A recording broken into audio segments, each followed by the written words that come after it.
All right, so the Warriors just lost another game, now to the Clippers. Uh, Honestly, at this point, whenever I make a video about the Warriors, I just start off with the Warriors lost another game because they're on a losing streak now. And although it might not reflect it in their record, they really are. I mean, they just lost this game, and they've also lost Andrew Wiggins because Andrew Wiggins tonight was absolutely invisible. And it makes sense because Steve Kerr finally did the right thing and played him off the bench, which is something that I, along with a lot of other people, have been calling for this entire season. In his replace, they started Brandon Pajemski and Jonathan Kuminga because Draymond was injured. I loved those starts, and Brandon Pajemski was a huge piece in tonight's game, whether or not it shows up in the box score. I mean, he ended up having less than double-digit points and a minuscule amount of rebounds, but his hustle and his play is just ridiculously good, and everyone that's a Warriors fan will know how good he is.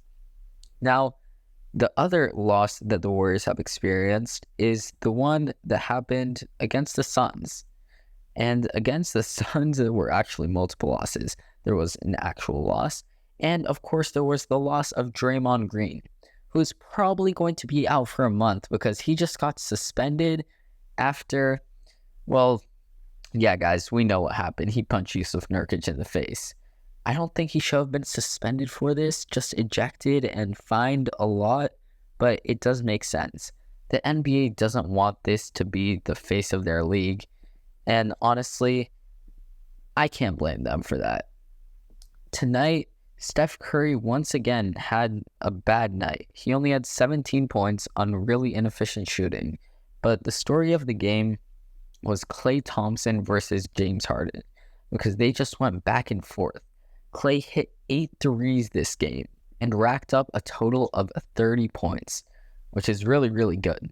On the flip side, you had James Harden having 28 and 15 and 7, and he became the first ever Clippers player to score 25,000 points with the franchise.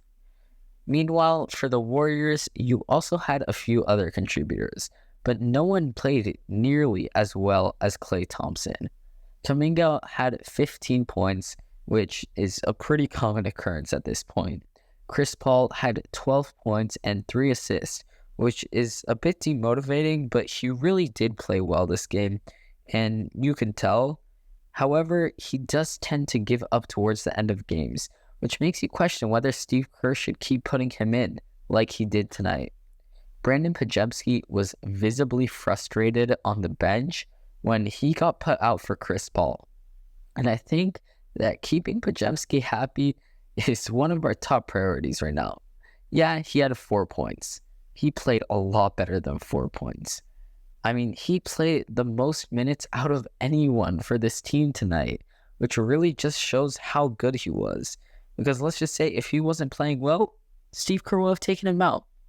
Meanwhile, you had Kevon Looney putting up his usual 8 points, 7 rebounds, which wasn't great.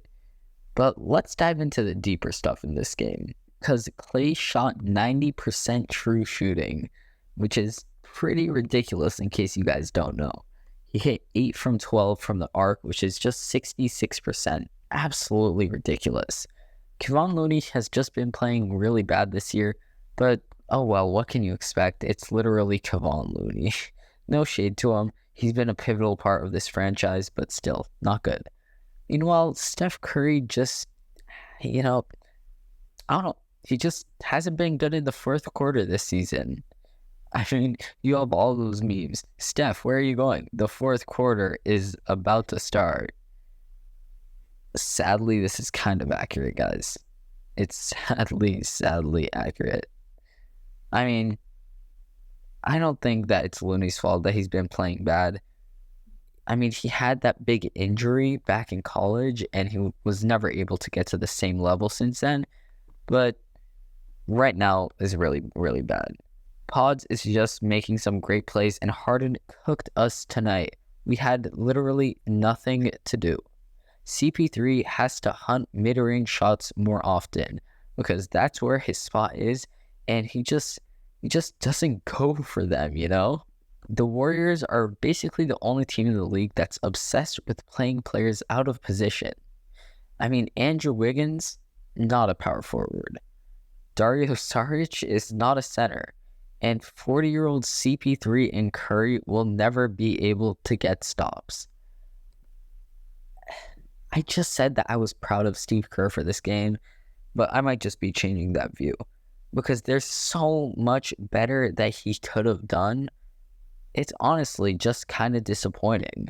I mean, he needs to stop the rotations that has basically Steph and CP3 cannot touch the ball at the same time. Steph and Podziemski? Yeah, sure. Chris Paul and Podziemski? Yeah, sure. Steph and CP3? Absolutely not. It just needs to stop happening because that gives up too much defense. Klay did everything to keep us in this game, but it did absolutely nothing in the end. I mean, Mike Dunleavy Jr. said before this game that he's going to wait 15 to 20 more games to see how they do. I think it's pretty obvious that they need to make a trade as soon as possible. Like, it's just, this roster just isn't it.